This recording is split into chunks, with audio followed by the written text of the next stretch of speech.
ఓం నమ శివాయ పరబ్రహ్మ పరమాత్మ మహాజగత్తుతే సతేపలయ బ్రహ్మ హరియరాయ త్రిగుణాత్మ సర్వగవతిగామి దర్శ దత్తాత్రేయ నమసంతిని సిద్ధి కురు కురు కురు స్వహ. ప్రజలందరికీ నమస్కారము. మరి ముఖ్యంగా చాలా మందికి చాలా సందేహాలు, ఇళ్లలో పండుకున్నప్పుడు లేచినప్పుడు మరి ఇంట్లో ఏదో సప్పుడు వస్తుంది మాకు అని చాలా మందికి చాలా సందేహాలు ఉంటాయి. మరి గుప్త నిధుల గురించి మనం ఇప్పుడు చెప్పుకోబోతున్నాము.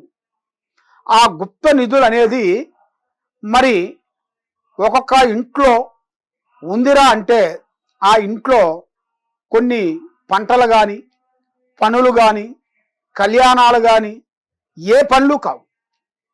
అది దానికి ఒక సూచన. దాంతో పాటు మరి అది ఉన్న స్థానంలో కొన్ని శబ్దములు వస్తుంటాయి. గజ్జల సౌండ్ వస్తుంటుంది, ధన ధన ధన ధన ధన అనుకుంటూ సౌండ్ వస్తుంటుంది. ఇలాగా రకరకాలుగా కొన్ని సౌండ్లు వస్తుంటాయి. మరి కొంతమందికి నిద్రించినప్పుడు ఆ నిద్రలో అనేది కలలో వస్తుంటాయి. వచ్చి నన్ను బయటికి తీయండి, నీకు గుప్త నిధులను బయటకు వచ్చేస్తాయి, మీకు కనబడతాయి, మీకు ఆ బిందెలు బయటకు పడతాయి అని ఏదో ఒక రూపంలో ఇలా కలలోకి వచ్చి చెబుతుంటారు.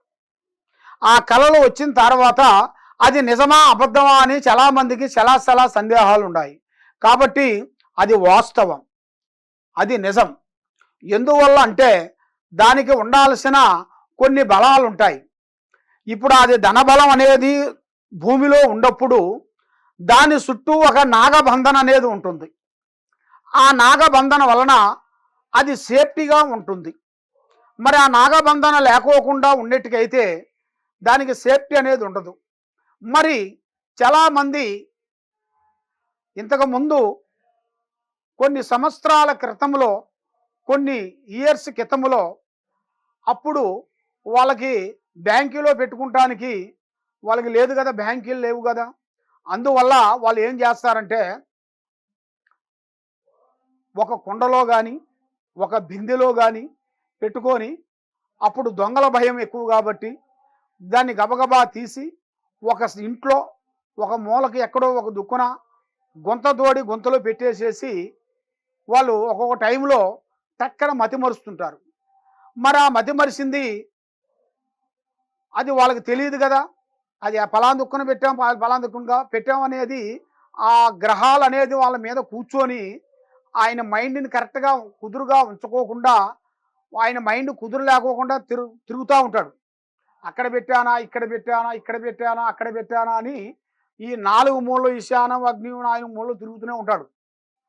కాబట్టి అప్పుడు వాళ్ళు చేయాల్సింది ఏంటంటే కొన్ని నాగబంధనలు అనేది చేయాలి. ఆ నాగబంధనలు చేయకోకుండా వాళ్ళు ఏం చేస్తారంటే గబగబా మామూలుగా పెట్టేసి మతిమరిచి వెళ్ళిపోతుంటారు. కాబట్టి అక్కడ కొన్ని శక్తులు చేరుకుంటాయి. నాగబంధనం ఉంది అనుకో శక్తులు రావు, నాగబంధన లేకోకుండా ఉందనుకో శక్తులు కంపల్సరీ ఉంటాయి. మరి ఆ శక్తులు అవి ఉన్నప్పుడు అవి తెలియకోకుండా చాలామంది తోడుతుంటారు. మరి చాలామంది తోడి అవి గబాన ఏదో ఒకటి దొరికిందనుకోండి, దాన్ని పట్టుకోవటం, చూస్తాం, దాన్ని పరిష్కరించటం. ఇది ఎన్ని సంవత్సరాల క్రితంది, ఈ డబ్బులు ఎప్పుడు, ఈ కాను ఎప్పుడు, ఈ వస్తువు ఎప్పుడుది అనేది చాలామంది సెట్ చేస్తుంటారు. అది పట్టుకున్నారో అనుకోండి, చాలామందికి చాలా ప్రమాదాలు ఉన్నాయి. అది పట్టుకున్న ఎమ్మటే కాళ్ళు చేయి పడిపోవటం, నోట్లోంచి రక్తం కక్కటం, ఇలాంటిది అతి ఘోర భయంకరమైన ఆ శక్తులు వచ్చి పడిపోతాయి ఒంటి మీద. ఆ శక్తులు వచ్చి ఒంటి మీద పడ్డప్పుడు వాళ్ళకి కాలు చేతులు పడిపోవటం కానీ, రక్తం కక్కటం కానీ, బుర్ర కుదురు లేకోకుండా ఉండటం కానీ, పిచ్చి లేవటం కానీ, ఆ డబ్బులు ఆ ధనం చూసిన కాడి నుంచి ఇక వాళ్ళకి ఏమి చేయాలనేది అర్థం కాక రక్తం అంటుంటారు. ఎందుకంటే అది రక్త బలి కోరుకుంటాయి. చాలామంది మీరు గతంలో కూడా ఎంతోమంది మీరు చూస్తుంటారు. మరి అలాంటి పెద్ద బయటకు వచ్చినప్పుడు అవి మామూలుగా ఉండవు, రక్త బలిని కోరుతాయి. మరి ఈ రక్త బలిని కోరినప్పుడు మరి ఆ రక్త బలి దానికి ఏ రక్త బలి ఇవ్వాలో అదే ఇవ్వాలి. అది ఏది పడితే అది రక్త బలి ఇస్తే అది సెట్ కాదు. మరి ఆ రక్త బలి ఇవ్వకోకుండా మామూలుగా ఏం కాదులే అని వాళ్ళు తీసుకొని జాగ్రత్త పెట్టి ఇంట్లో పెట్టేసుకొని కొన్ని రోజుల తర్వాత వాళ్ళు మార్చుకొని మరి చేసుకున్నారనుకోండి, ఇక ఆ ఇంట్లో సికాకులు తగులుతాయి. అన్నదమ్ముల మధ్య, అక్కచెల్లెళ్ళ మధ్య, వాళ్ళు చేసే భూమి విషయాలు కానీ, వాళ్ళ ఇంట్లో ఉండే విషయాలు కానీ, లేనిపోయిన సమస్యలు వచ్చేసి ఒక చిన్న మాట పోయి పెద్ద మాట అయిపోయి వాళ్ళకి సికాకులు కొట్లాడుకోవటం, సికాకు పడటం, గొడవలాడుకోవటం, ఒకరినొకరిని పొడుచుకోవటం, ఒక్కొక్కరు రక్తాలు కారటం, ఇలాంటి సమస్యల దాకా తెస్తుంది. అదేది ఈ నిధి. ఈ నిధి వల్ల ఇలాగన్నీ జరుగుతుంటాయి. మరి అలాగ జరగకోకుండా దాన్ని జాగ్రత్త పడాలంటే దానికి సంబంధించిన ఒక గురువు గారిని మనం ఎంచుకోవాలి. పెద్ద గురువు గారిని ఎంచుకొని ఆ గురువు గారు తోటు ఆయనకి ముందు ఏ శక్తులు ఉంటాయో ఆ శక్తులు బంధించేంత శక్తి కలిగిన వాడైతేనే దాన్ని పట్టుకోవాలి.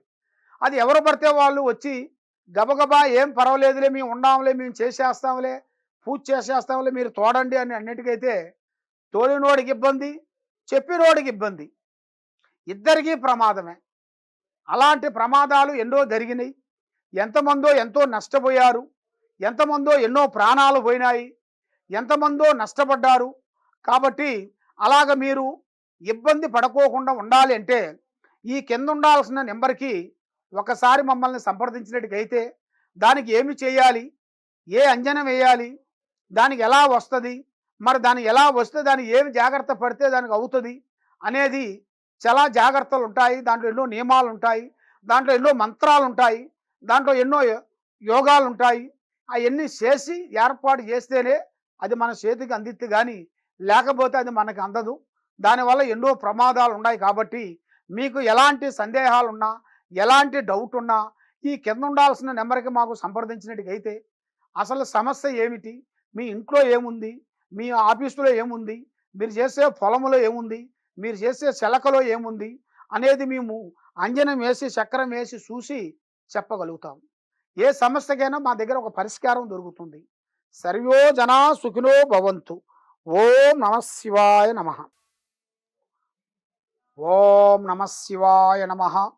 ఓం పరబ్రహ్మ పరమాత్మ నమః. జగత్తుత్తదేశతే పరయా బ్రహ్మార్యరాయతరి గుణాత్మే సర్వభౌతికామి దర్శా దత్తాత్రేయ నమసంతిని సిద్ధి కురు కురు కురు కురు కురు స్వహ. ఓం శ్రీ మాత్రే నమః. ఓం శ్రీ సమ్మక్కాయ నమః. ఓం శ్రీ సారలమ్మాయ నమః. ఓం శ్రీ వనదుర్గాయ నమః. ప్రజలందరికీ నమస్కారము.